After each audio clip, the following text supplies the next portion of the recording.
Put 'em up. It's Carl Dukes, guys. It's the Dukes Dump. We're dumping on a few things today. Like, why ain't they hiring no black folk? That's a question that a lot of people are asking around the country.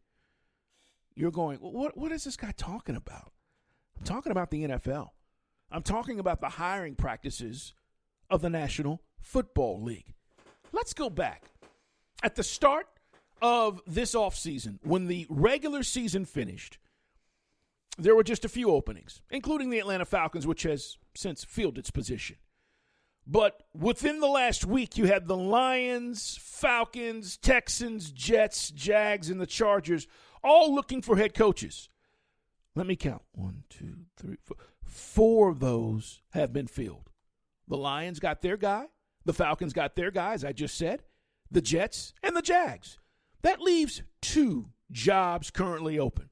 The Houston Texans and the LA Chargers. Now, let's go back even further and talk about what's really going on. We all know about the Rooney Rule and what it's supposed to do, but it hasn't done anything. Because if you go back to 2009, 5 head coaches of color, 5. You had 27 white head coaches. In 2019, you had 4 head coaches of color, 28 white head coaches. Since 2009, 40% of the head coaches hired were former offensive coordinators. 77% of those OCs were white. Now, why do you say that's important? Because it's shifted. It used to be that we're going to hire a defensive guy, you need to be a defensive coordinator, and especially most guys of color who played defense were on the defensive side of the football. But now you need to be an OC, and you need to work with quarterbacks. So if 77% of the OCs since 2009 were white and 40% of the head coaches that were hired were former OCs, there's the correlation. 29% of those head coaches hired, by the way, had previous head coaching experience, if that matters. Here's what I'm getting to. What's going to happen to the hottest commodity in the NFL right now? And I'm talking about Eric Bieniemy. He's interviewed for 5 coaching vacancies. Now, Eric Bieniemy's team is still in the playoffs and has been in the playoffs. And by the time you hear this, they might not be in the playoffs. But here's the issue.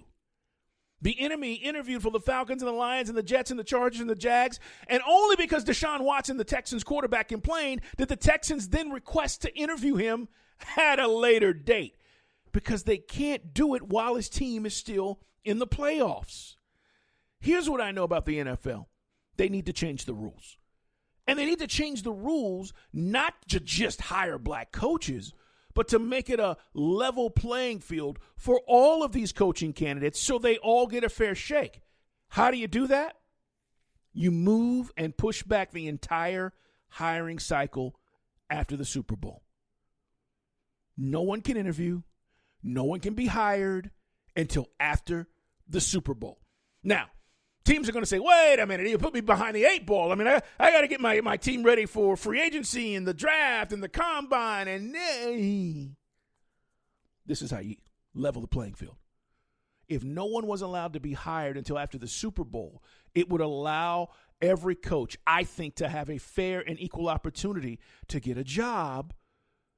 Instead of saying we can interview you, but we can't hire you yet. Meanwhile, we're going to continue to interview coaches who are out of the playoffs and, oh, well, we might like this guy a little bit better, even though we really liked you, and so we're going to hire him. Sorry, you were in the playoffs.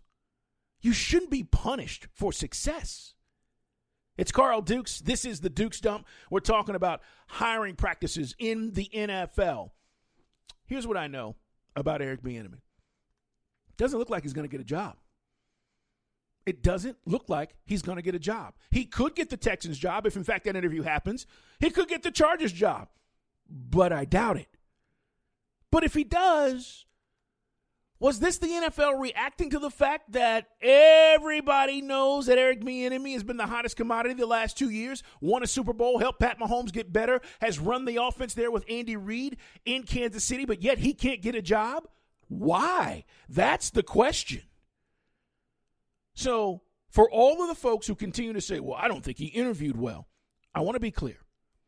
Eric Bieniemy in his performance in these interviews has earned high marks.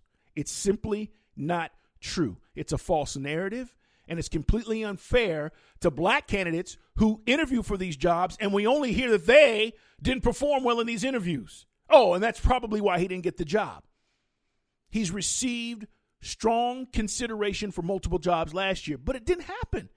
So let's not act as if Eric Bieniemy is not doing mock interviews and preparing himself and doesn't have a plan ready to go when he talks to these owners. He's as ready as anybody else. But the fact is, it doesn't look like he's going to get a job. And that's a problem.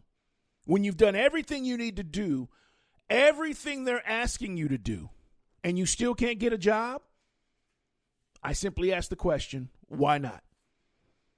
This has been the Duke's Dump. Join us Monday through Friday, 2 until 7, right here on Sports Radio 92.9 The Game. For Dukes and Bell, put 'em up!